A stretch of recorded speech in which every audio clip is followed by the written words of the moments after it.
નમસ્કાર, સમાચારો સાથે હું છું જયેશ। મહત્વપૂર્ણ સમાચાર પર નજર કરીએ, જેમાં સોમાલિયા પાસે ભારતીય ક્રૂ મેમ્બર સાથેના જહાજનું અપહરણ થઈ ચૂક્યું છે, જ્યાં એમવી લીલા નોર્ફોક નામના આ જહાજનું અપહરણ થયું હોવાની વિગતો મળી રહી છે અને આ જહાજ પર 15 ભારતીય ક્રૂ મેમ્બર્સ સવાર હોવાની વિગતો મળી છે।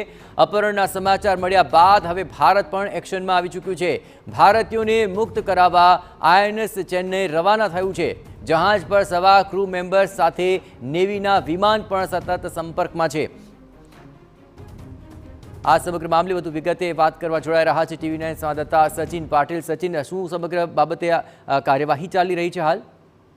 જે આ સમાચાર મળ્યા છે, આ થોડા દિવસ પહેલાની જ આપણે ઘટના યાદ કરીએ તો લાઇબેરિયાનું ઝંડા સાથેનું એક જે જહાજ હતું એને ઉપર જે છે એ એટેક થયો હોવાની વાત હતી અને એ હુતી સંગઠન દ્વારા જે છે એ આની જવાબદારી લેવામાં આવી હોવાની વાત સામે આવી હતી। સાથે જ સાથે અમેરિકાએ પણ ઈરાનનો હાથ હોવાની વાત કરી હતી, પરંતુ આ બીજી ઘટના બની છે અને જે પ્રકારે પહેલા પણ આ માહિતી સામે આવી હતી કે જે હમાસ અને ઇઝરાયલ વચ્ચેનું જે વોર ચાલી રહ્યું છે એને લઈને આ જે સ્થિતિ છે સ્થિતિનું નિર્માણ થયું છે અને ત્યારબાદ આ પ્રકારની ઘટનાઓ વધી રહી છે, ત્યારે બધા દેશોએ સાજો એક પ્રયાસ કર્યો હતો, પરંતુ આ એક બીજી ઘટના સામે આવી છે જેમાં સોમાલિયા પાસે આ એક જહાજને હાઈજેક કરવામાં આવ્યું હોવાના સમાચાર મળ્યા બાદ તરત જ ભારતીય નૌસેના દ્વારા જે આઈએનએસ ચેન્નઈ યુદ્ધપોત છે એને ત્યાં રવાના કરવામાં આવ્યું છે। હજુ સુધી એવી કોઈ ઘટના નથી કે જેમાં કોઈના હતાહત થવાના સમાચાર હોય કે કંઈ હોય, પરંતુ આ જે સમગ્ર ઘટના છે એને લઈને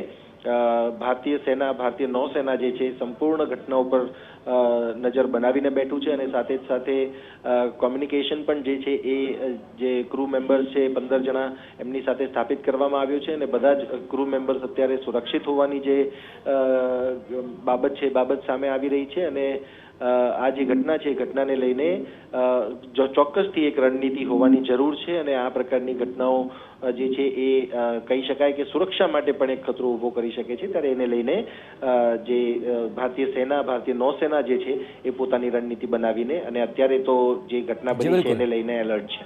બિલકુલ, આભાર સચિન। તમામ ગતિવિધિઓ પર આપ નજર રાખતા રહેજો। તો આખરે ભારતીયોને મુક્ત કરવા માટે આઈએનએસ ચેન્નઈ એ રવાનો થયો છે, નેવી સાથે પણ સતત સંપર્કમાં છે અને જહાજ પર સવાર ક્રૂ મેમ્બર્સને છોડાવવા માટેની ગતિવિધિઓ ભારતે તેજ કરી છે।